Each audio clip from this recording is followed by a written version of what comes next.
shoulder to get her attention, to let her know that I had no intention of taking away from her moment. I was told at that moment that that was very inappropriate by several people. Now those two actions I accept, that I own. I raised my voice, I apologize for that. We had a discussion, friendly discussion at that. I touched Ms. Barnes on her shoulder to get her attention. That was inappropriate, according to today's standards. I accept that responsibility on that. But there was no assault. But if there's anybody that disagrees with what I've just said here, or the perception that was left behind, what should be done is not go to social media, which is not to stand outside the door and berate anybody that disagrees with them, or to take up any more time of this council. What they should have done, and what they should have done that night, is filed a report. Chief McGee, or Chief Nars, I'm giving the wrong person here, was here that evening. Not more than a few steps away. They could have filled out a report then. Plenty of time in between them. But they waited till it was a political opportunity to do that. Now, if you didn't want to vote, want me on something, that's fine. And my behavior, what I just described, is totally understandable. If you didn't, chose after that happened not to see me on something. And in the light of something like this, it's kind of like innuendos. Come up and speak clearly on what you said happened. Okay? That's the correct way to do it. I would file a complaint, except character assassination is not a crime. I want to apologize to the public and to this council for taking up this time. But considering that it was brought up at a meeting, I felt this was the appropriate place to address it. In keeping with the times, I'd like to wish everybody a Merry Christmas and a Happy New Year. Thank you very much. Thank you, Mr. Feeney. Mr. Cullis, yes.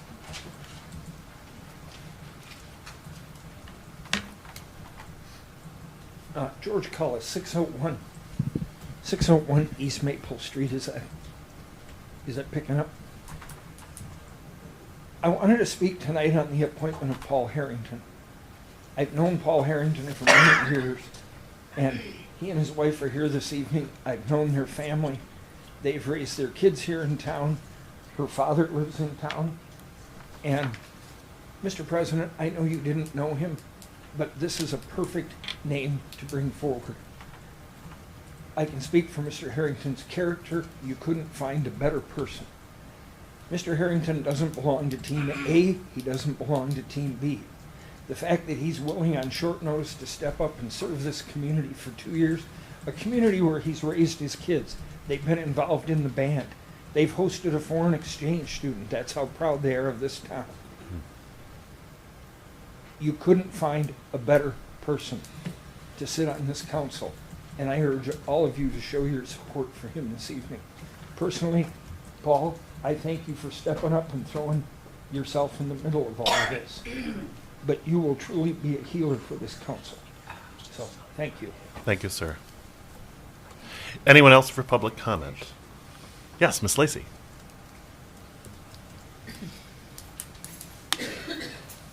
Lori Lacey, 818 East Maple Street. I just wanted to wish everyone a Merry Christmas and a happy and healthy New Year and a safe one also. Thank you. Thank you, ma'am. Anyone else for public comment? Hearing none, seeing none, we have a presentation on the 2021-2022 audit report by Ms. Pam Hill from Plant Moran. Ms. Hill. Thank you. Is this on? Okay. Thank you. Good evening. My name is Pam Hill, audit partner with Plant Moran. I have here with me tonight Chris Gilbert, who is a manager with Plant Moran, and Caleb Etheridge, who was a senior, all working on the village's audit once again this year. So happy to be here this evening. You should have had a couple items in your packet. So you should have had the thicker financial statement. It should be the spiral bound. No worries, we're not going to go through all 56 pages of this document tonight. We might enjoy that, but you might not. So we did, once again, prepare the graph presentation that just kind of goes over some trends and highlights of the financial statements. And then we also have included in your packet a letter addressed to the village council, which is much shorter. We will go just through a few highlights of that letter as well this evening. So first, before we start going into the details, just a little bit high level about the audit process. So I know we have a few new council members. Typically, the audit typically begins in September, usually late September. We do have a pre-audit communication where we take some time, we talk to various members of management. Also, we reach out to the council president and have some discussions with that individual. And then we always send a letter out to council that just kind of outlines our plan for the audit, but gives you a chance to reach out to us if you do have any input or things that you would like to see during the audit. That being said, obviously we're available at any time during the year with questions or things that as they might come up from your end. So we will kind of talk about the follow-up to that letter a little bit later in the presentation. We did spend approximately 300 hours this year auditing the books and records of the village. So as you can imagine, it's not Debbie's only job to get ready for the audit. So we really appreciate the professionalism that we receive from Debbie and her entire team, Jerry as well. I know we often bug him and various other department heads, so we appreciate all of the hard work and effort that goes into the audit from your team side.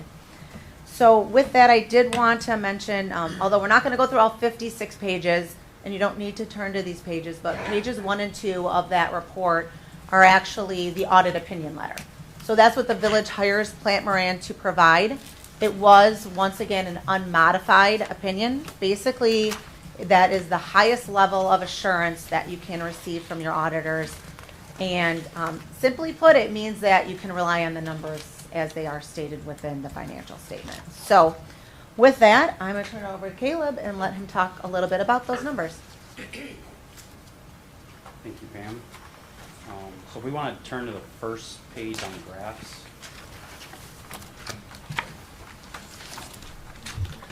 So I guess I'll introduce myself. I'm Caleb Etheridge. I'm just here to give a high-level overview of just the general fund, specifically the revenues, expenditures, overall fund balance, and then a budgetary comparison at the end. So this page here, it's a quick view of the general fund revenues over the last 3 years. Historically, the village's largest revenue sources are property taxes, charges for services, and intergovernmental revenue. For some additional context, intergovernmental revenue is your state shared revenue, your state and federal grants. And the key takeaway with this graph here is that the largest increase this year is due to the additional revenue earned related to the village's charges for services. And the majority of this increase was due to the additional revenue earned from the patrolling of Holly High School, as well as the new revenue collected from the marijuana licenses. And we want to note that while charges for services did increase, property tax and intergovernmental revenue did remain historically consistent. So if we go to the next page, same kind of idea here, but just focusing on the expenditures incurred during the year. You can see from the graph that historically the village's largest expenditures are related to public safety, which in the current year it made up 70% approximately. And then the key takeaway here is that total expenditures did increase approximately $60,000 from the prior year, but this was just due to the increase in salaries and wages in public safety, among a few other things. So then if we go to the next page. So this page is just talking about the fund balance of the general fund. As you can see here, the graph is showing the last 3 years of fund balance. It's broken out into 3 different buckets: committed, which are funds that have restrictions based on council authority; assigned, which are funds the village has earmarked for a specific purpose; and unassigned, which is the residual left over and available to be spent after considering your committed and assigned fund balance. What you can see here is that the fund balance of the general fund has increased year over year. And the one thing that we look at when considering general fund health is, are we seeing a significant long period of decreasing fund balance? You can see that's just not the case from this graph, which is good. But I do want to note, but with how inflation, so you can see that it's not the case, which is good. But with inflation, how it is, your expenditures are going to continue to rise. So I want to note that we do know that management is trying to increase revenue with what they can. but we also know with your main revenue sources are constrained in regards to property tax and intergovernmental revenue. So now on the last page. So this next page is just your general fund budgetary comparison, and the key takeaway here is that the village came out better than expected. We're looking at the net change in fund balance. So the village was budgeted to increase fund balance for the general fund by 21,000, but in looking at the actual activity, fund balance increased by 168,000. And with that, I will now turn it over to Chris to go over the water and sewer fund. Actually, can I just? Oh, yeah, no problem.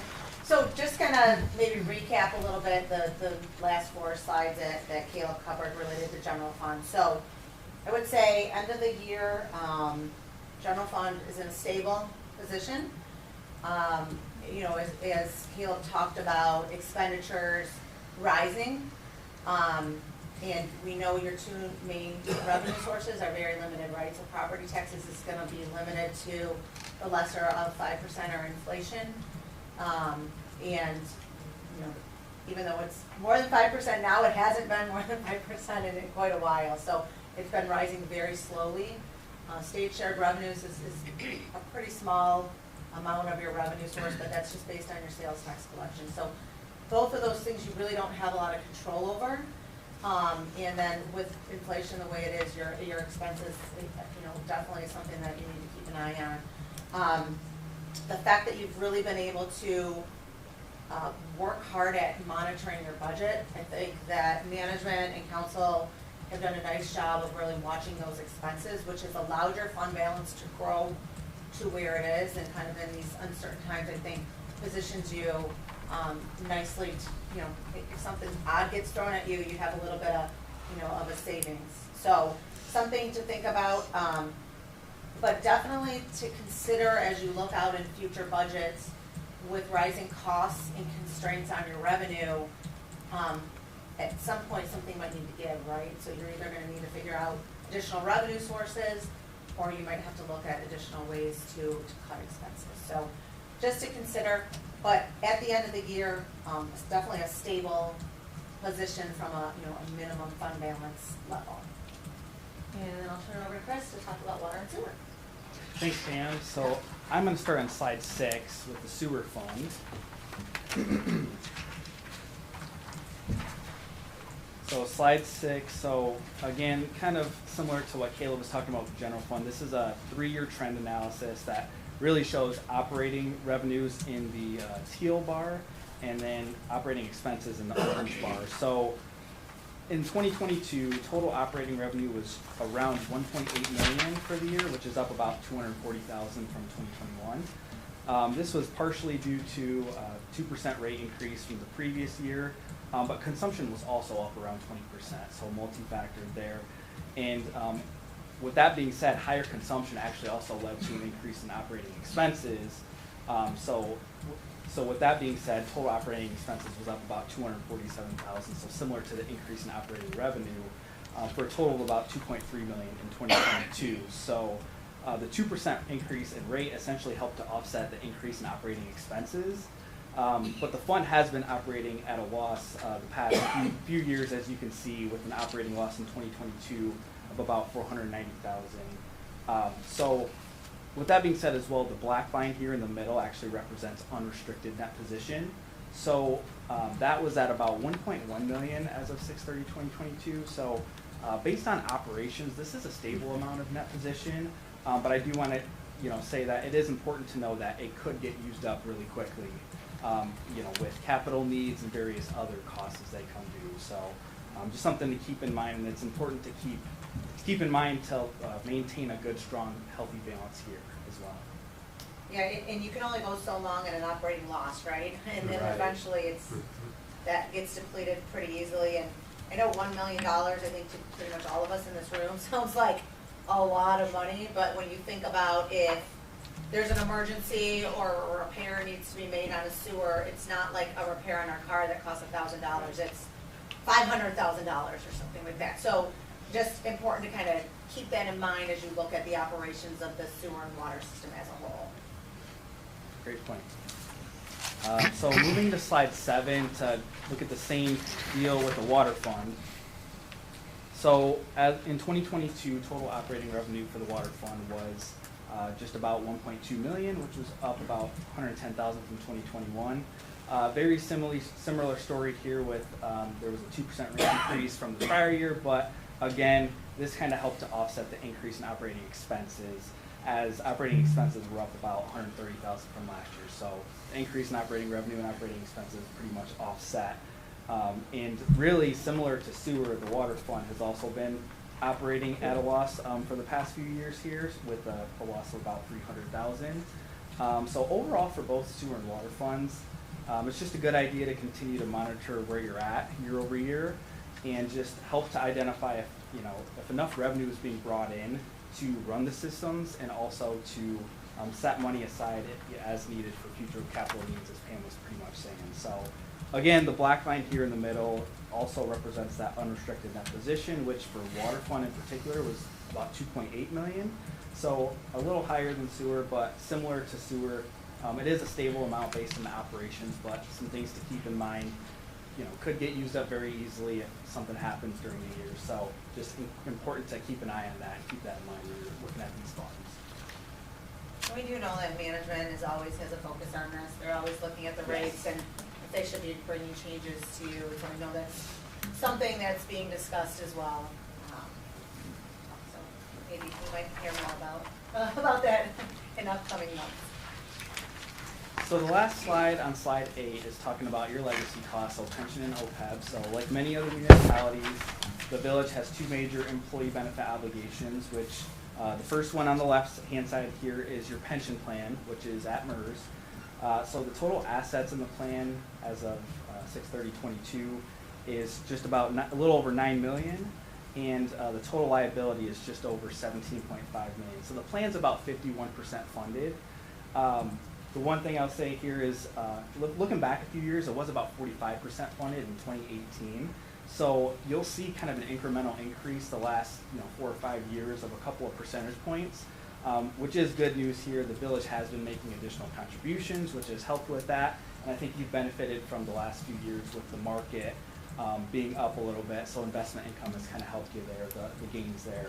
But the one thing I did want to caveat with this plan in particular, it's just important to remember that the pension plan is actually valued as of 12/31. So it's kind of on a 6-month lag from the village's fiscal year end. So the one thing here is, the 2022 market downturn isn't really being reflected in these balances. So that's something that you'll see in the next fiscal year, depending on where the market ends, at the end of this year. So just something to keep in mind as you're looking at your net pension liability. It's as a point in time here. Looking at the OPEB on the right side, the total assets in the plan are about 410,000 compared to a total liability of about 629,000. So the OPEB plan is about 65% funded, which is down about 7% from last year. But again, with that, since this plan is valued as of 6/30, it is factoring in the market downturn here. So that was the major factor in it being down about 7% funded. But overall, you were at about 53% back in 2018. So again, weathering that storm this year, you're still up about 12% from about 4 years ago. So again, the takeaway here, overall, you're not 100% funded, obviously, but you're in better shape than a lot of communities, I will say, and you're well above the 40% benchmark that the state has set for OPEB. So, any questions on anything we've covered before we, close it down? Are you going to be going over this? We are going to go over the letter next. Yes. So if not, I will turn it over to Pam for the end of audit. Thank you. Okay, so briefly going to cover the end of audit letter. So there's 3 different sections within the letter. The first section is our report on internal controls. So as part of the audit, we do test the internal controls of the village related to financial reporting. We did have an item to note. This will be, if you go back several years, this item has been there for quite some time. Really, it's mainly due to the fact that you just have a small staff at the village. I was at another small community last night. We have the same exact finding. Basically what it boils down to is one of the most important things related to internal controls is segregation of duties, rights, and double checks and balances. With the size office that you have, you do as much as you possibly can. With that being said, there's definitely still some areas that lack some of the segregation of duties. So again, nothing new compared to last year. We do additional testing related to some of these areas so that we can get comfortable and provide an opinion on the financial statements. So more than we would do in other places where they have, the double checks and balances.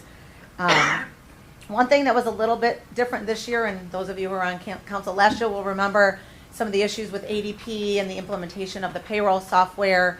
So there were some additional internal control related items with some of the issues that happened with ADP.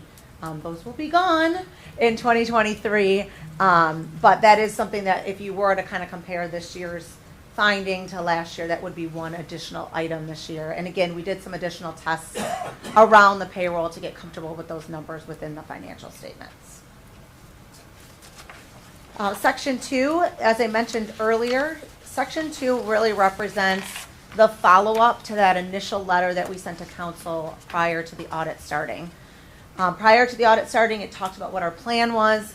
This Section 2 basically says, did the audit go as planned, or did you deviate from your plan at all? And really what these 3 pages say is we didn't deviate from our plan at all. So if we did, we would be noting that within here. And then lastly, starting on page 5, we just have some other legislative and informational items. I know you've had a chance to read through these, so I'm not going to go through all of them for you. But really just some good resources if you're looking to read up on anything that's going on in local government within the state of Michigan.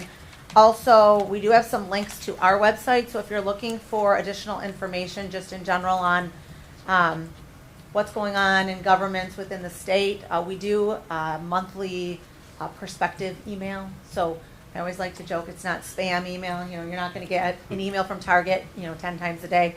It's just usually one email a month or so. But if you are interested, I would encourage you to go out. We do have educational webinars and things like that as well. So if any of that would be of interest to you all, definitely take advantage of that. And then we also have just some other information related to ARPA. Obviously, as you continue to look at the village's plans to spend the ARPA dollars, there could potentially be some additional compliance work that will be required depending on when you spend it and how much you spend. And then on page 6, we just have some more information on cybersecurity and information technology.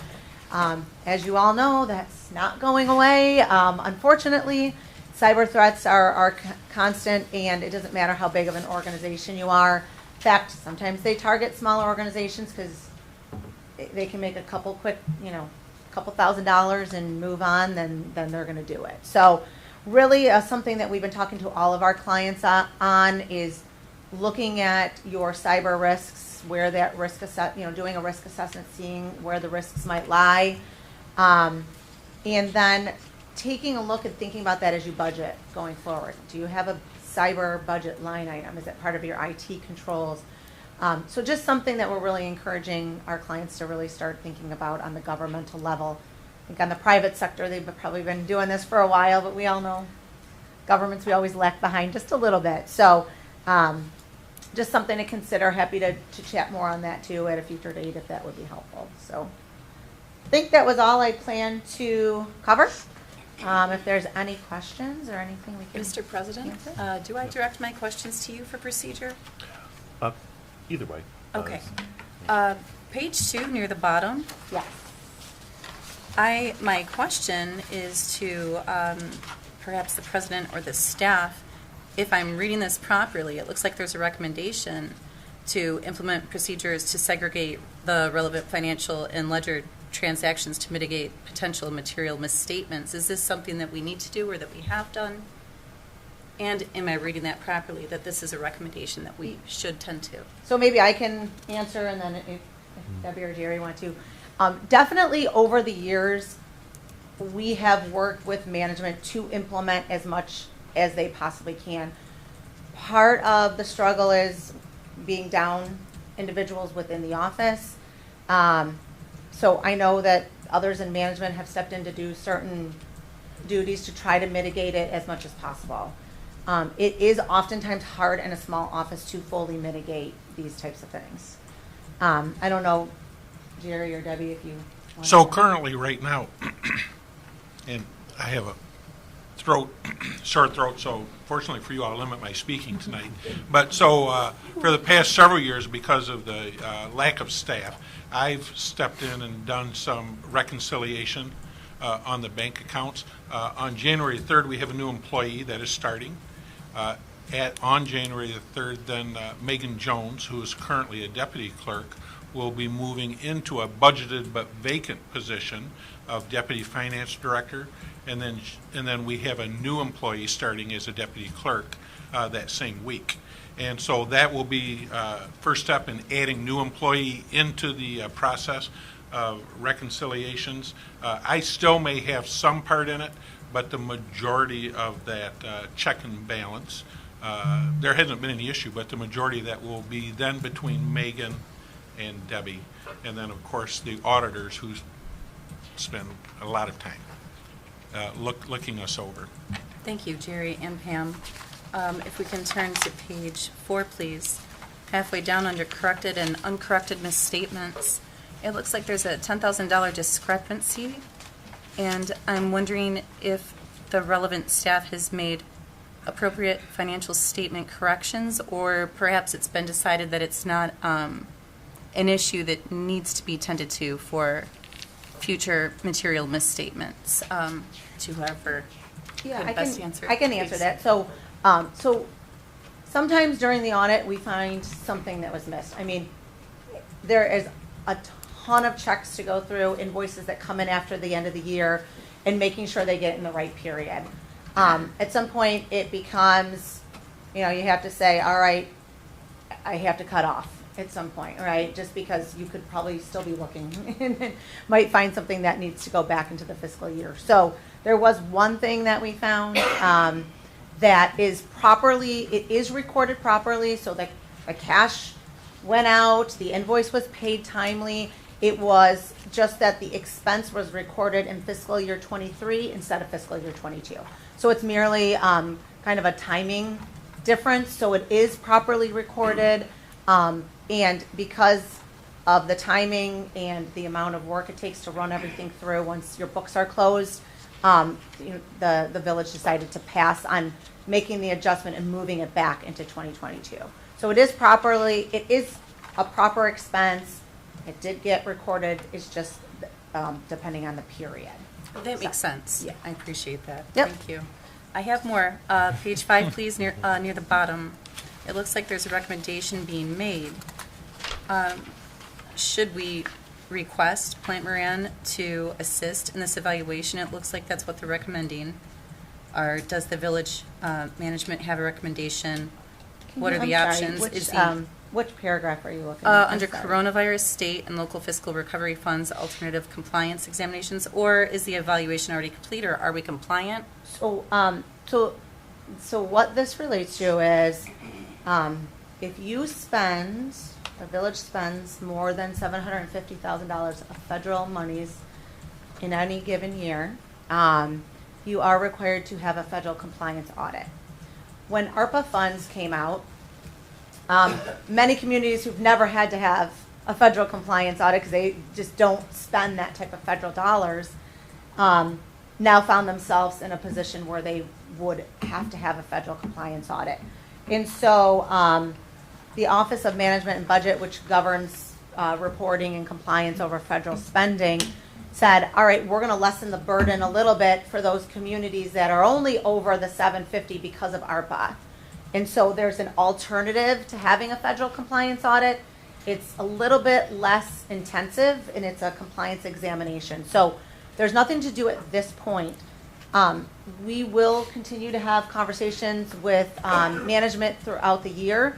And if you start getting close to spending $750, potentially of different grants or other things that come in to the village, then this could potentially affect you, meaning that we would have to perform one of these. But we definitely had conversations about what that means and what that looks like. And, based on various grants that the village may or may not get and or spend in 2023, this may be something that we'll have to do or it may not. Thank you. I have one more, and thank you for Oh, your no, patience. good. I love questions. This is great. The bottom of page 6, it says the village, it's the very last little paragraph there. My question is the village compliant with this, or with the changes of the regulations? Yeah, so great question. So again, when ARPA funding came out, so I believe it was last year that we spent quite a bit of time talking about this. There were certain updates that needed to be made to policies and procedures for when you spend federal dollars, especially of that magnitude. We did work with management to update all of those policies, gave them examples and other things to make sure that you will be in compliance. So in being proactive, in case you do have to get audited of those, we wanted to make sure that the village was already set with a lot of those things and there wasn't going to be any findings if it is audited. So all to my knowledge, and I'll let you attest to that, but that those policies and updates have been made internally to the various policies that needed to be updated at the village.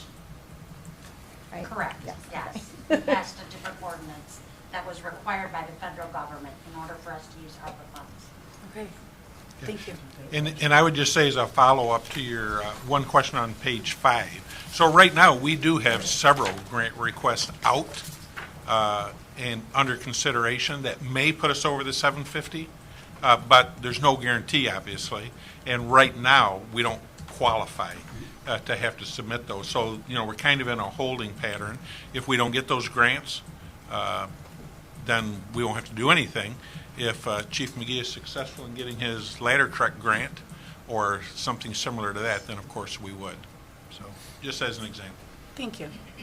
Yeah, and I think management, we've worked very well with management over the last year or two to make sure that if something does happen and you do, need to have these, that you do have all the proper procedures and policies in place so that you are following all the federal regulations. Great questions, thank you. Any other questions? Yes, I have a question. All right. For our little bound thing All on right. page 27, it would be under note 2. There is a non-compliance with state law regarding the council being provided on a quarterly basis an investment report, and I'm wondering if we have anything in the works. What have we done in the past? Has this been an issue in the past, or? No, this was the first year, and I believe it was just due to all of the ADP and payroll things that were going on. It affected the bank reconciliations for the payroll account and all of those things, so that report was not done. But I believe, Debbie, is that you guys are on track in fiscal year 23? Yes.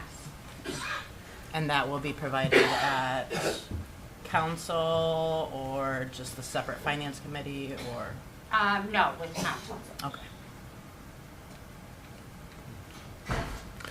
That's the only question I have. Okay, thank you. April Saul, man. Any other questions?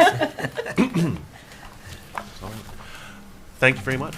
All right, Ms. thank you. Plant Moran. Happy holidays. Thank you for all your hard work on that. Yes, thank you.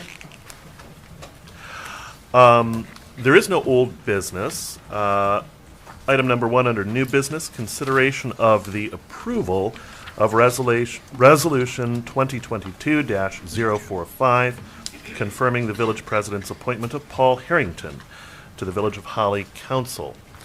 What is the pleasure of council? I would like to see some discussion occur on this, or hear some discussion. First of all, my concern, and I don't care who is put in this position, my concern is we have basically half the board and new people that have not been on council before. I would like to see or speak, if the president will allow, that we can question Mr. Harrington, because I personally don't know anything about him. And I would like to know more. I don't want to see somebody come on council that A, has never been to a council meeting or know the protocol of council or has been involved in any committees or anything of that nature. And it's detrimental to the council. And nothing against you, sir, not at all. But that's my concern. With anyone coming in, having not, as I said, been to a council meeting, been on a board, or anything of that nature. I would just like for us to have the opportunity to speak with Mr. Harrington to see if, you know, what his thoughts are on this position. And obviously, you've spoken with him and have, he's agreed to be on the council, but I would like to know more, Okay, honestly. I think it's important for the council as a whole. certainly. Yep, and I certainly had planned on giving Mr. Harrington that opportunity to step up and introduce himself. Would council like to have Mr. Harrington introduce himself a little bit before we proceed to more discussion? Yeah, do we need a motion or? No. Okay. Mr. Harrington, the floor is yours. I am Paul Harrington. I've lived in Holly for 20 years. My address is 1004 Odessa Drive. We need the microphone a little closer to you. I'm honored for this opportunity to be a council member. The things that I have with me, I've had a lot of experience working with the school board.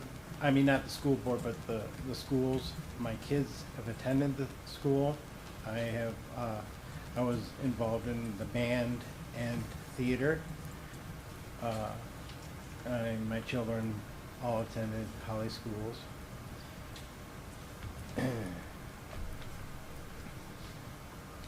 I've worked as a graphic designer for the last 20 years. I have served on councils that we had in the corporate world. I have basically just watched a few council meetings that you have put on, and I don't have much experience as to council protocol.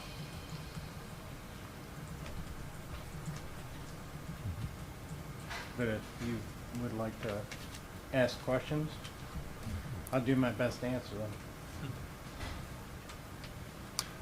Are there any further questions from council or further discussion desired? Mr. President, I would like to ask a few questions if possible. Certainly. You said that you have watched a few meetings Yeah. of the village? Yes. Okay. So do you feel comfortable with the protocol of council and knowing because of the fact we follow Robert's Rules of Parliament? No, I don't feel comfortable. It would be a learning experience for me. Okay. And have you been interested in politics? I mean, is this something that you pursue, or is this just something? No, I new? have not been interested in politics. Okay. I'm a voter.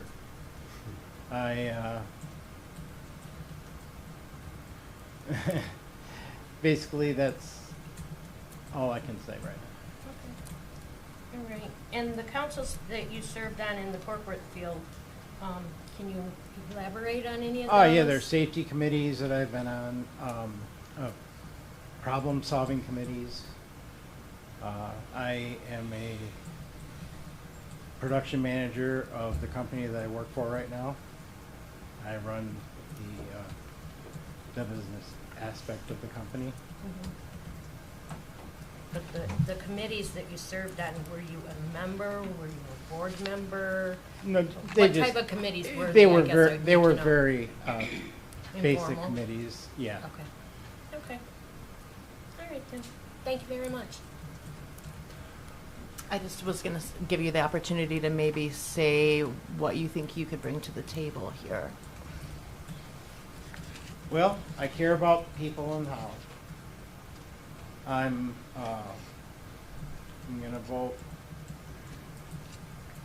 the way I think is the right way to vote. I'm not gonna let my partisan beliefs, play into it.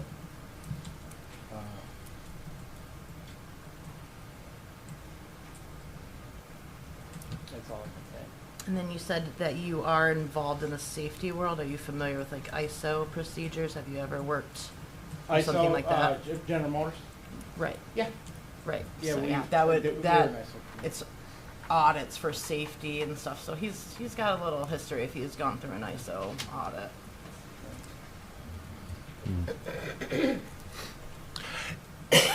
Any other further discussion desired by council? Or does council have any further questions?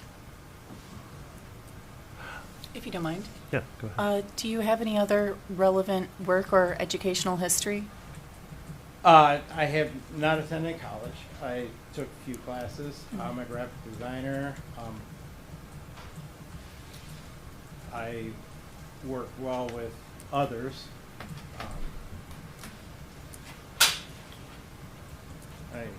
I don't have anything that would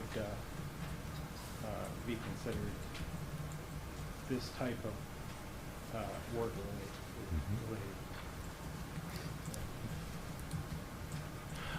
Thank you very much, Mr. Harrington.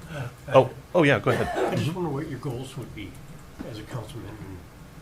Well, it would be like I was saying, it'd be a learning experience for me, and if I liked it, maybe I'd pursue things farther, re-election. Appreciate it. Thank you, sir. Is there anyone for public comment on this agenda item?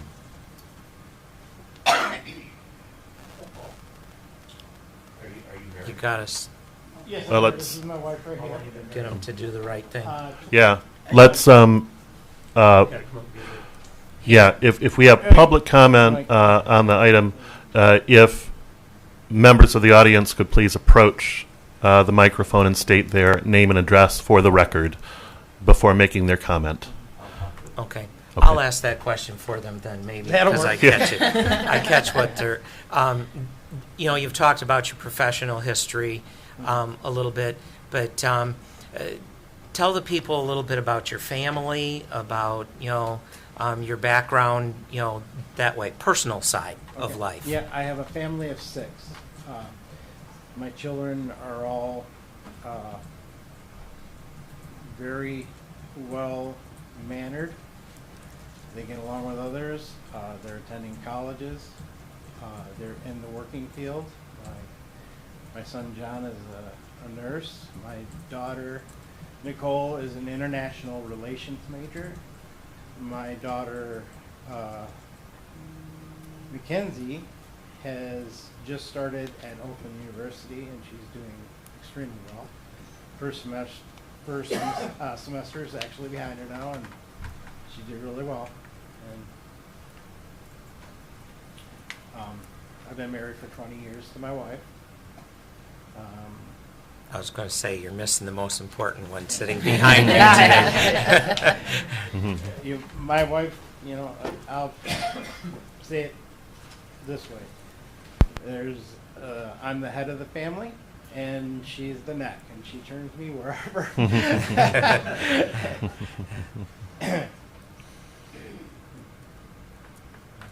Did that help you? Yes, it did. Okay. Thank you very much. Can I ask one more question? Certainly. Being on council, a lot of times you have very difficult decisions to make. Not always good Indeed. decision, or not, I shouldn't say good decisions, not always the popular decision. Are you able to accept that and complete that job? Yes, because I'm going to do what's best for the people of Holly and what I feel is best for the families in Holly. You know, and as soon as I can, I would love to be able to contribute and add what I understand and what I learn and work with it. Would you be willing to take any classes or anything that might be needed? I'm a pretty busy guy right now.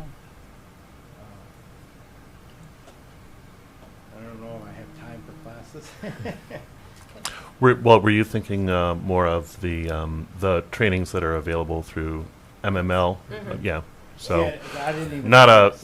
yeah, Yeah. less of a college class and more of a weekend thing. So if it's just a couple Oh, hours. Yeah.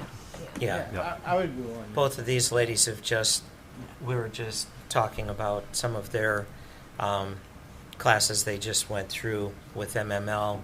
There's also another training that the county is offering, two sessions in January. And then also talk a little bit about your time availability. You know, we're all here for this meeting, and we all do study of our materials, but we're all also on other committees and commissions and things that would also take an extra night or something, you know, extra meeting a month at least for at least one of those. So talk a little bit about your availability for feeling comfortable committing that kind of time too. Well, the man I work for now has me work 4 days a week. I'm off on Mondays. I get home every day by 3:30. So I do have extra time.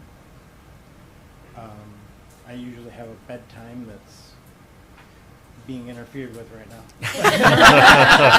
But if you talk to anybody about my work ethic, they're going to tell you that I have excellent work ethic. And I think Mr. Kinnaman can vouch for that.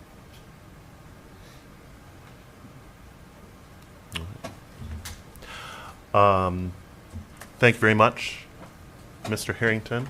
Unless anyone else has any more questions or any further discussion desired, a motion would still be in order.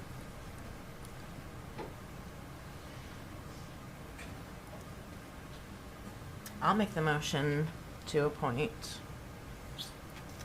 Okay. Mr. Harrington to council. Motion by Kyer. Is there support? I'll second. Okay, motion by Kyer, support by Brandon. Ms. Bigger, roll call, please. Kinnaman. Yes.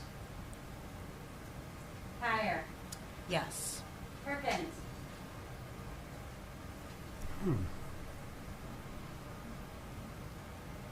I appreciate his honesty. I'm going to be a no.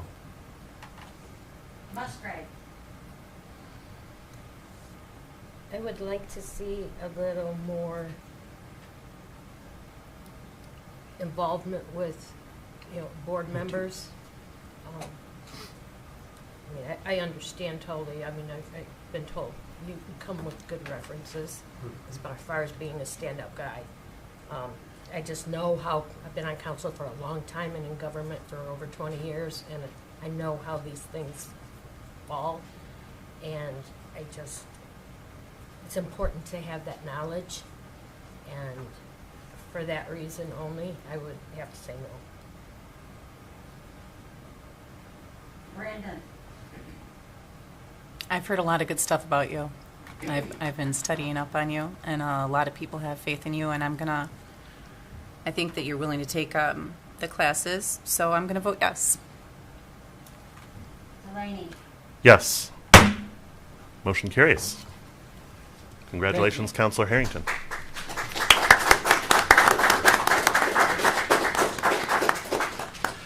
Number 2, under new business, consideration of the approval of Resolution 2022-046, confirming the village president's appointment of James Koskela to the Village of Holly Planning Commission. What is the pleasure of council? I'll make the motion to approve. And I'll support that. All right. Motion by Perkins, support by Musgrave. Is there any discussion desired? I'm over here with this recommendation that I wanted to say, but I kind of feel like maybe it's not necessary now, but can I say it anyway? Of course. I'd like to speak in favor of James Koskela. As an Air Force veteran, he's proven that he's deliberate, committed, with a heart for service and the sacrifice that may entail. As a neighbor and someone I worked with on a community project, I've observed a family man of integrity that dotes on his wife and child, and I have observed an aptitude for legal jargon with a sharp mind and an eye for detail. He's a natural-born leader and will be well-suited to Planning Commission. Anything else he may run for in the future, I recommend him without reservation. Thank you, Ms. Brandon. Any other discussion desired by council? Is there any public comment desired? Seeing none, hearing none, we have a motion and support. Ms. Bigger, roll call, please. Kinnaman. Yes. Kyer. Yes. Perkins. Yes. Musgrave. Yes. Brandon. Yes. Delaney. Yes. Motion carries. Number 3, under new business, consideration of the approval of council action request to schedule an ethics committee meeting. Mr. Walker, would you like to introduce this item? Just real briefly, this is a request of President Delaney to schedule this meeting. There are some revisions, and it's not a bad idea from time to time to review all the documents of the village. And so President Delaney has requested to schedule an ethics committee meeting. Staff selected January the 24th because that is the 4th Tuesday of our next month, and that would be the normal sequence of meetings if we were to still have 2 council meetings per month. So we recommend a time of 6 p.m. It will meet in the village office conference room. Who's on ethics? Who's on ethics? Ethics would be Ms. Kyer, Ms. Brandon, and Mr. Kinnaman. Thank you. So do we need a motion for that, or is it just a recommendation to call that meeting? It's our recommendation. I think previously, though, the council had made a motion confirming that meeting date, so it will be in public record. Okay. So a motion would be in order. Then I'll make the motion. I'll second. Motion by Kinnaman, second by Brandon, to approve the council action request. Is there any further discussion desired on that? No. Ms. Bigger, roll call, please. Kyer. Yes. Perkins. Yes. Musgrave. Yes. Brandon. Yes. Kinnaman. Yes. Delaney. Yes. Motion carries. Number 4, which was previously number 8 on consent agenda, consideration of the approval of accepting the resignation of Mr. Ryan Scheel as the HIA liaison and signing a thank you letter for his service. Mr. Perkins, I think you had something to say on that. I don't see him out there, but I'd just ask him to reconsider. I really like Ryan. I think he's doing a great job. So I don't accept his resignation. Okay. I know that's, you know, Yeah. I can't do that for him, but I was hoping he was here, and I would ask him to reconsider. Yeah. Trust me, I feel the same way about Mr. Rankin, yeah. Yeah. I don't think there's any actionable item on that. Yeah. No, I just wanted to make a public statement. Okay, thank you. Reports. Mr. Walker, anything to add to your written report? Actually, I think we do need to vote on that because it's an acceptance To of give him the letter. resignation. Still need to Oh. accept Oh. his Yeah, we resignation. do. Because it was pulled Resignation. from consent, Yes. yeah. Yeah. So I'll it make should- the motion to, Okay. I'll accept the resignation and sign a thank you letter for his service. Okay. I'll second. All right. Motion by Brandon, support by Kinnaman. Is there any further discussion desired on that? We're basically telling her she was right. Roll call, please. Perkins. No. No. Brandon. Yes. Kinnaman. Yes. Kyer. Yes. Delaney. Yes.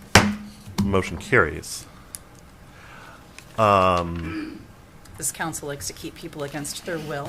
Just trying. Mr. Walker. Yes, thank you. So I had just a couple of things real briefly, in addition to the written report that I sent in the packet. One item is in my written report, but for the benefit of the public, who may not get a copy of that report in front of them. This is in regards to the former Falk Road. And so on November the 28th, village staff is notified by Applied Environmental, who is the private firm that the village has retained to do annual testing on the Falk Road site. So we did that in working with Eagle in previous years. And so it was decided that course of action at this time, until all testing is at final phase, that the village would do annual testing at a minimum. And so that's what we've done. So on November the 28th, we were notified by Applied that that testing phase was completed for this year, and they tested select monitoring wells for chemicals with the exception of PFAS and PFOA. And it was agreed upon that Eagle, because they were doing some additional testing with funds that they received, would conduct that testing. And so Applied informed us verbally that the testing was complete, that there were no metals detected that were above the reporting limit required to report to Eagle or to the state of Michigan. And that is consistent with 2020 when that similar testing was done. Then on December the 5th, we were notified by Eagle, Kim Etheridge, who is the representative from Eagle that's in charge of our area and the testing and oversight of that dump, that they had completed their testing on select wells, and they did find PFAS in a well sample, the same exact one that they found last year in there. And so, and it was at a similar level, but it did not appear that it was moving. And so it was consistent, it was there. And so they then began to talk about a process of cutting some additional trails where they can get some larger equipment in there, and they're going to do some additional testing around those wells that had tested positive to make sure that there was no flow of chemical underground. And so they have begun that process already. I think yesterday they were in cutting trails and getting ready for some additional testing. So they will, over the next several weeks, be in that site working. There will be no written reports that will be ready because they're going to complete this other testing of the additional wells that they're going to be seeing, monitoring wells, until the spring. At the conclusion of all the testing and the analysis, their plan is to have a community-wide meeting in the spring. And so I know some members of council have asked about the status of all the testing at the Falk Road site and what was the plan and was there a need for the environmental committee to meet at this time. Based upon the information that we received from both Applied and Eagle, I don't think having a meeting at this time would benefit anymore. You would hear no more than what I gave you today. And we don't get any written reports from either of those organizations. But I think the next time would be to be obviously participate in a community-wide meeting. And then if there's some additional, more specific meetings, that the environmental committee would like to conduct, then I think that it would be appropriate at that time. So that's really all the information that I have about Fall Grove, unless you have any specific questions about that. No, okay. So the next item that I have that is not on my report is the village did apply for a senior matching grant through Oakland County based upon a lead from Ms. Everly regarding senior centers. And so this is not for the construction of a senior center, not a brick and mortar type of grant, but it is a grant that could be used for professional services, engineering, architectural, design, equipment that could go in a senior center. Really, I think the main emphasis of the grant was to augment or help on existing senior centers that maybe got stunted by COVID during the 2-year pandemic period. But, you know, we are eligible to apply for some funds. And so based on that lead from Ms. Everly, I had some dialogue with Oakland County officials, and we did submit a grant. So there's no guarantee. It's a very competitive grant process. And they already have more applications than they have funds available. So we'll see. So I will report more back to you as we get information on that. But I wanted to let you know, based upon Sherilyn's lead, we did apply for that grant. And the very last thing I have is at the last council meeting, Mr. Love asked the question of, okay, so your public safety special assessment millage failed, now what? And I think that was a fair question. Based upon the structure of how public comment has been in the past, there is no opportunity to really, it's not a Q&A session, and so there was no opportunity to answer it at that time. So what I've asked Chiefs McGee and Narsh to do is just briefly talk about what not. And so I think it would be a benefit to everybody. Mm-hmm.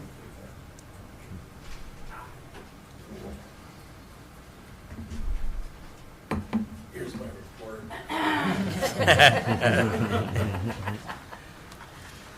So actually, I want to start out by thanking everybody in the room. Many of the people in this room and on council and certainly management assisted us in this endeavor, and we're on the Citizens Committee to help us. And missing by 48 votes in a community even our size is like one putt from the Green Jacket. And I think personally, I feel we could have done more. However, it's a difficult time, and we know that communities are stressed. There's a lot of things, pardon the pun, but taxing us. With that, the question is, what now? And what we had presented was, in our opinion, was reasonable in what our needs were. Certainly I've got police vehicle needs, but all along we marketed this as it was kind of an 80% fire, 20% law enforcement. And in the beginning of this capture of funds, those dollars were going to go, the 80% is the fire needs that Chief McGee will speak about. And that was an urgent need up front. My needs were more for the police department within a couple of years. You heard Plant Moran saying that the general fund capture we're limited by Headley and by other Prop A. So in a couple of years from now, as we might start finding ourselves a little bit general fund strapped and stressed, that's where there might be a problem with police staffing. And obviously we're the biggest piece of the pie, so that's where those cuts are going to be. We don't want to see that. And what this would have done is by providing some upfront dollars for police vehicles and things like that down the road, it would have provided that flex for staffing. That didn't have, those funds would not have to come out of general fund. They would have came out of this specific millage. So that said, that's where we are as a police department. Do we need police cars and equipment? Yeah. And in the beginning, I think we can handle that. Although we've got to go to general fund for that, where we wouldn't have had to go to general fund now had we had this millage passed. But so we were more in a 3 to 4 year, really 3 year, looking at where this millage would have assisted us. But I do want to turn the mic over to Chief McGee because his is more today. Thank you. And I have more papers than he does. So,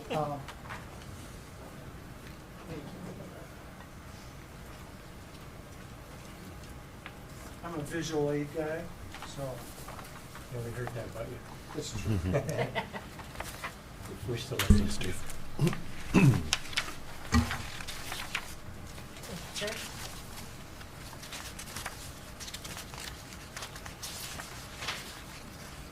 So basically, I'm in tandem with Chief Narsh. We understand why the people voted no. I think a lot of people I talked to were really concerned about the transit tax and what that was going to do to us, and that we weren't going to get anything out of it. One thing that people don't think a lot about is my whole job is everybody in this room and everybody in the village, whether the visitors are living here. That's my whole job. So your stuff and you and your families is what I'm here for. So it's not like we want to build an empire. It's the opposite of that. We just want the equipment we need to be able to come and do that job. And it happens about 3 times a day. So, and it's going to go up. We have this new Hampton Manor nursing home coming in, and we run to the nursing home and the different, complexes more and more every day. The way we staff, just so you know, is I'm the only full-time person. Our Fire Marshal, Jeremy Watson, is about a half-time person for the fire department and a half-time person with about 10 other hats, doing rental inspections and ordinance things and you name it. I heard he was the downtown ambassador today. I did not know that. So that's what he does. And so everybody else we utilize is part-time. And we try to get retired people, retired because firefighters typically retire after 20 or 25 years, so they're still 45 and, want a part-time job. We have a doctor on staff, we have an attorney on staff, we have different people that live in the village that come back on calls, and they're paramedics and physicians. And so that's how we staff our people. There's always 2 people on duty, 24/7. During the day you get me and the fire marshal's around, Jeremy's around. What I handed out was all the trucks that we have. We really don't need more trucks than this. And the longevity, so there's big fire trucks and there's ambulances and utility trucks. So just real quick, the front page is our ladder, and that's the one that many of us in the room talked about as we were talking about the millage. And thank you to Mr. Feeney, a whole bunch of people in the audience that attended our, we tried to do what I'm doing now. We did it in an hour and a half, and I'm going to try to do it in much less time. But the community needs to know why we were asking, and so this is the perfect platform for that. So, but what we discussed with that, and Mr. Feeney can probably do this better than me, is the ladder truck on front is 34 years old. It's a 1988, and typically fire departments, we would like a new truck every year, right? But a ladder truck is over $1.5 million is what Fenton's paying. It's about $1 million for the cheapest one, which is unbelievable. But they're going up 8, 9, 10% a year. So every year we wait, it gets worse and worse. There are no more used trucks because other departments are buying them because they have no other option. So that's kind of the problem is the life is 20 years. After that, it's tough to get parts. This ladder truck is 34 years old, so it's a lot older than 20 years. We had some pump problems. This was out of service for almost 8 months just because they couldn't get parts. They don't make the parts anymore on old stuff. So that's old. And the engine, and we call this our new engine on the second page, is a 2004. So it's 18 years old. We try to make our engines go 25 years because you can still get parts and you can go on Marketplace and different things to get that. But this truck really needs to be thought about pretty quick, 5 or 6 years. And the next one is our engine 2. So we have 2 engines in the ladder. This engine 2 is a 1999, so it's 23 years old. So we're already in the grace period of that.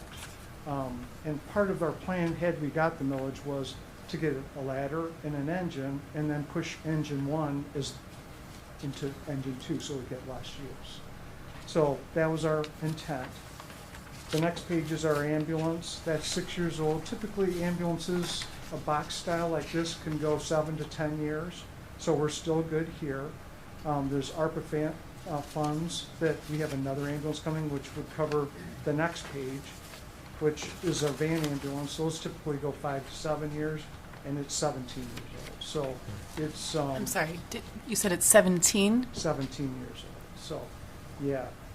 The last 2 pages are a utility truck that we're going to put a skid unit on for grass fires. We're in for a grant for that we feel good that we'll get. So that become in the summertime a brush truck, in the winter, a utility truck. And then the last page is what I drive, and I have EMS paramedic stuff in that, and that's 4 years old. And we figure that can go 10 years as well. So that's really that's what the millage was about, really, is covering these early needs. And I've done budgets since 1990 in Groveland Township before I came here. So, and we always had a replacement schedule. And the replacement schedule was whatever's, and our millage was based on that, is if we need to buy a truck at 20 years, make it 25, how much is it going to cost when it needs to be replaced? And Township Supervisor Bob DePalma said early on, I don't want to be surprised. I don't want to have to go for a millage. We need to put the money away every year. And the village did that up until 2008. We had a line item for motor pool, but then 2008, everybody remembers that, and we had to keep the lights on. So that just had to go away, and we can't get it back. We lost almost half of our budget because of 2008. So anyway, I'm going on and on. Oh, the next part was real quick.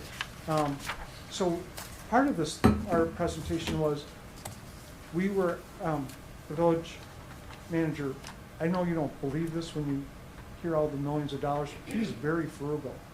And he says, find me the cheapest way to do the fire department and the police department. So we were mandated with what's the cheapest way. And so Chief Narsh investigated the sheriff department. We're actually probably $500,000 cheaper than them for the same service. Plus you get to know Bob and all the guys. And for the fire, nobody can do it as cheap as we can in the state for the services, ALS services, because we don't have any full-time people. And that's what puts people over what gets so expensive. So we are doing it literally as cheap as we can do it. Again, Headley was mentioned by Chief Narsh. Heard the presentation from Pam Hill a couple of years ago and said, we have to get some money because we got to buy fire trucks and Headley, and so we're going to lose people. And that's why we've been trying to rev this whole thing up. So what we're going to do, I say all that to say, what are we going to do? We're going to keep trying to keep the trucks running. That's all we can do. We spent, like I said, over $20,000 on this truck. We're going to keep with the grants. This year, we've got about $187,000 in grants. It's been asked, try to get grants. I wrote 7 grants last year. So we have brand new fire gear head to toe coming in as we speak for all of our people, which their safety is number one. We have nozzles, we got a generator, Lucas devices, and a lot of different other things. And so, again, we'll just keep repairing the items that we have. And we really, again, I say all that to say we're not trying to expand the empire. We'll keep the stuff running. We'll do the best we can. We'll keep doing our training. And whichever direction we need to go, we'll do. Any questions? I have one. Sure. Is it possible that we could do a GoFundMe, and for those that actually voted for it, they could, whatever percentage that they would have been taxed, that on the village, that I they think the could do that? GoFundMe, they take a cut, and I believe it's 10%. I might be making that up. I'm not sure. They do take a percentage. I'm not sure what it is, but. But I don't know, and I think there were so many things on, for people to be angry about this time. But really, we're not after more than we really basically need. Right. We don't need chrome everything. We just need a fire truck that will start and Right. run, And so. And pump water. Pumping water is very important. Right. And so, but anyway, we'll keep trying, and as the village manager mentioned, we're writing a grant right now for, it's $1 million for the ladder truck. I don't think we'll get it, but I know we won't get it if we don't ask. Right. So, you know, we have some of those things that we're going through now. Air packs, we're into a community air pack grant, because ours are getting older and involves Springfield and some of the other departments that need them too. That regional grants really seem to give us a little better edge. And, you know, air packs are $5,000 each, and, you know, that's another $100,000 that will come out of the playground or sidewalk fund, because we have no other place to get those. So, you know, we're trying the grants, we're gonna keep the stuff running, and, you know, just push ahead. We couldn't do a GoFundMe? I mean, do a you 80-20 or whatever percentage? The chief has an answer to that. We've talked about If I can, part of what that 1.2 million apparatus is, had we got those funds, we still would be financing that. And that would be over a couple of years, and I think they were even 2 years out to order. The GoFundMe would not be a stable enough, I don't think, fund to base that investment that we're going to finance that. We'd have to be able to depend on X amount of dollars to come in. And I'd be just a little personally nervous to say we're going to pay $100,000 a year on a GoFundMe, not knowing that's coming in, then that would have to go back to general fund, and that's where we're already kind of hurting. That's a great point. So, The other thing is, this was a 15-year millage, and the thought was in 15 years, we wouldn't have to renew it. I won't be here, but in 15 years, we would hope that we wouldn't have to, because our MERS account would be paid down enough. People would have fallen off, as Pam had mentioned earlier, which I don't like what falling off means, but that would take care of that going forward. But that would, this 15 years is really a stopgap. That was the goal. And so, you know, both of us will do our best, and, you know, continue to, you know, provide the best care and, you know, protection. and honestly, I mean, maybe I'm stealing thunder here, Jerry, I'm sorry if I say this, but honestly, again, we've looked at this, and with that falling off of the retirement benefits fund, it almost would equal out to where we think the village would be in a tremendous place, public safety-wise, with this. So we may try again. We may ask your support again, and that may come up again, because we think it's that important. We've been doing this a long time. He's been chief longer than me. It's about 22 years for me doing budgets. We've projected this stuff in our sleep, and we live it. So when we come to you, we're being honest, and we think it's needed. So it may be something that we visit again, but certainly we'll consult with, that will come from the manager and his team. And really, the intent tonight was to answer Mr. Love's question about what happens now in the immediacy of the millage not passing. And what happens is we continue on business as usual, in that they continue to provide the excellent service that they have provided. We continue to search for new ways to generate more revenue and to become more productive and efficient as we go along. And we know that, you know, there are going to have to be some changes in the future. We've been very upfront about that. But for right now, we don't want anybody to think, well, the millage failed, so we have inadequate police and fire. That's the farthest from the truth. Actually, we have superior police and fire. What we're worried about is down the road, and that's our jobs and your job to help prepare the ways down the road that these services can be maintained. And so they dipped a little bit into some of our discussions in the future strategies about how revenues are going to adjust with pension costs decreasing. You know, one thing the village pays every year, as you examine the budget, is we pay about $1 million a year in retirement costs for past retirees and current employees who reflect retirement. I mean, we actually have more retirees collecting pension than we have active employees. And so, you know, it comes with a great cost. We don't begrudge those past employees. In fact, we're thankful for their service. But, you know, it's just a fact that we deal with. But that cost will decrease as we go into the future. But, I mean, I would not rule out, as the chief said, in a year or two, us talking again about the possible need for a millage. Now, hopefully times will be different then, there, won't be so tumultuous, and, we will be successful then, if that's the course that we recommend and council approves. But we're not ready to make that recommendation now, but I mean, I think that, all the cards on the table, that is a possibility in the future. But for right now, everybody's safe and secure. We have the finest police officers, firefighters in the county. I'm convinced of that. And, I think we move forward from here. But, Mr. Love, if you're watching, that's your answer. Chief Narsh. Chief Narsh. You and I had spoken about a nonprofit. Remember, we had talked about that on raising funds. I don't know. That's not a 501c3. It's a 50.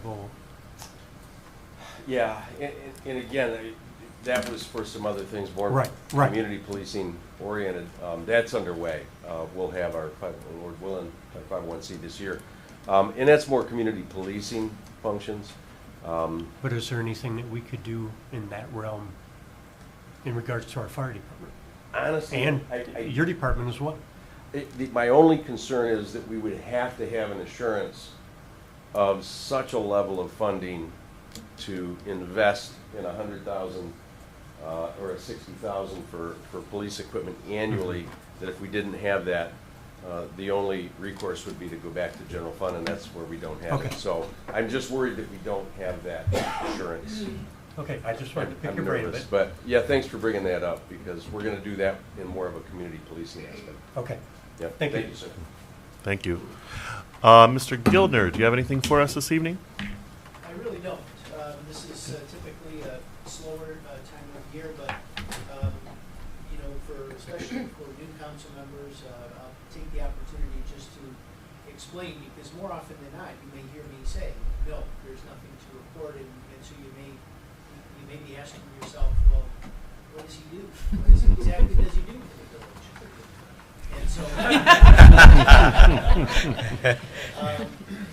And so, very briefly, much of what I do is you don't see. It happens behind the scenes. It happens with phone calls with Jerry or Debbie or department heads. It is going to court on behalf of the village, prosecuting the tickets that Chief Narsh and his officers write.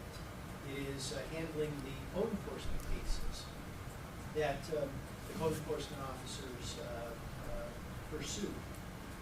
It is reviewing contracts, documents, things of that sort. And then it could be what many consider the more mundane, just a question about your charter, a question about procedure, a question about this or that from your code of ordinances. You won't see any of that.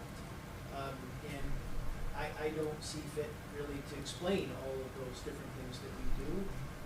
Sometimes you see it in front of you in the form of an ordinance or an opinion letter that I write, but the department heads, I think, can attest that we're in regular contact with them. One thing that I am doing right now, I don't always do on behalf of the village, but it is represent the village in litigation, circuit court litigation. We do have a case that is pending right now. In the very early stages, as those things go, there will be a time in the very near future I'll be talking to you about that. But it really, it stems from the adult use marijuana, the decision that was made several months ago to award some licenses and not others. I'm representing the village on that. Again, all of that you don't see, but I'll be bringing some updates to you very soon about all of that. So anyway, for the new members and for those of you who've been on council but maybe been wondering the same thing, I just offer it. Thank you very much. Ms. Bigger, anything to add to your written report? No, nothing to add to my written report this month. All right. Board and commission updates as well as council comments. Ms. Kyer. The Parks does not have a meeting, as I learned from Mr. Walker last week. For the month of December, we will meet in January, and I will have more to report then. Very good, thank you. Mr. Kinnaman. Planning Commission did meet this month and reviewed a site plan and some special land use approval for some expansion at the Holly Foods Plaza area. They are looking at putting in a fast food type business up near Elga in the front of that lot, as well as opening up the what was the garden center area to be parking to basically replace that's taken away. And so we did approve that process. And then we had a presentation on doing a capital improvement plan that we will begin to address in the first of the year, and hope to have that ready to go about the same time as the budget. Very good. And Dickens, I just wanted to mention, on a personal note, thank you to the community for coming out and being a part of our 49th annual Dickens Festival. That was was a good time. We can't say it didn't go off without a hitch, because we've had a few of those. Couple of bad weather days and some things like that. Tents tend to be our downfall, but as a whole, it was a well-received and an enjoyable event, so thank you. Ms. Brandon. Should I report for ethics? We're meeting next month. Yeah, something that Chief McGee said that stuck out is that they used to be a line item back in 2008 and years prior, and I'm wondering about our overall budget's long-term sustainability and being able to put things like that back on there, and I'm wondering if there's anything in the works for revenue generation or expense cutting. I'm not looking at you, Kildner. And and I don't know if that's something that can be easily answered. That was a rather broad question, but maybe it's something that we can start talking about and preparing something for our knowledge or the public's knowledge in the near future. Yeah, sure, and that's something that we'll address during the budget study sessions, which typically begin in February. Usually we do February, April, May in those budget study sessions. So, you know, one of the problems, for example, in last year's budget, by the time we got done with expenditures versus revenue, we were projected at $11,000 in excess. So certainly $11,000 is not anything that's going to come close to meeting those type of needs. And so that's why we look at becoming more efficient in what we do, but also looking for new revenue streams. Now, certainly the cannabis, while it's not fixed for everything, will help, but we will definitely have to keep looking for revenue streams. Grants is one of those, but they're not dependable because, you know, they're so competitive. You know, I mean, as Chief McGee said, you know, he writes 7 or 8 grants a year.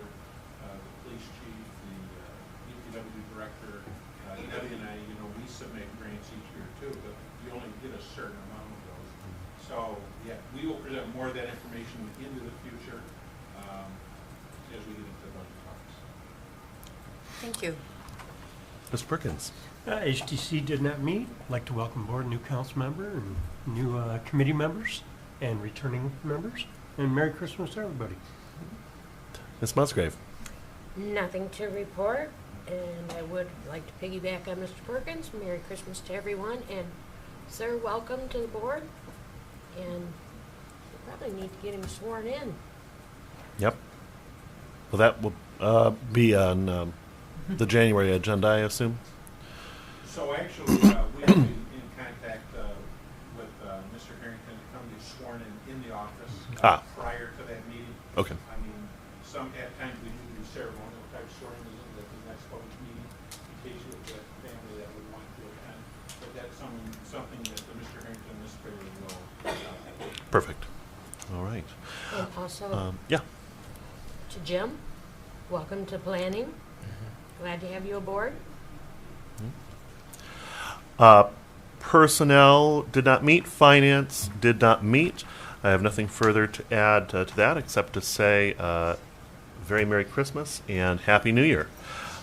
With nothing further. Can I ask Mr. Narsh to tell us a story tonight real quick? He has something that is well worth it. Okay. Votes are going on, so I'll be brief. Kind of a Merry Christmas miracle story, and it involves Marlo and some others. So, Mr. Kinnaman, we do our annual Shop with a Hero, and we do fundraisers. So this year we did a fundraiser that involved the gaming system with the chair and the PS5, which are hard to get, and all the gadgets that go along with it. So we had that out. We sold tickets last night. We pulled a ticket. And Mr. Kinnaman came with the drum thing. He was doing that. I'm watching. Marlo came in. I think these all applied to the miracle, so that's why I say it. Marlo came in thinking there was a meeting. She didn't receive notice there wasn't, so we used her to pull the ticket. And a lady walked in to buy a ticket. We used her to use the phone and do it online. So all this came together in 5 minutes. And Marlo picked a ticket, and it was for a gentleman named George Young, who has a son named Logan, who is 16 years old. And they live in the village. So I called him this morning and I said, congratulations, you won. He was somewhat subdued, but he said, my son is going to be really excited. They came into the station this morning, and they didn't seem that excited that they had just won this. And in talking with them, George mentioned they'd had a difficult year. In May, he lost his wife. And in October, their house burned down. Oh, no. And in that, Logan had the exact same system that he had just won. So it was one ticket purchased at Wingelmeyer's gas station at the Marathon, and that one ticket was the small spark of hope to kind of bring back a little bit of Christmas joy and a bit of a Christmas miracle in that it was literally the exact items that that boy had lost in that fire. So Merry Christmas to all of us. Thank you very much, Chief. I see the making of a movie. With nothing further, we are adjourned. I'm not sure who could play the fire chief, though, or the police chief. Well, that could be a way that we could generate revenue, though, for the special bond, is just to keep getting Jerry into movies and somehow get a cut. Yeah.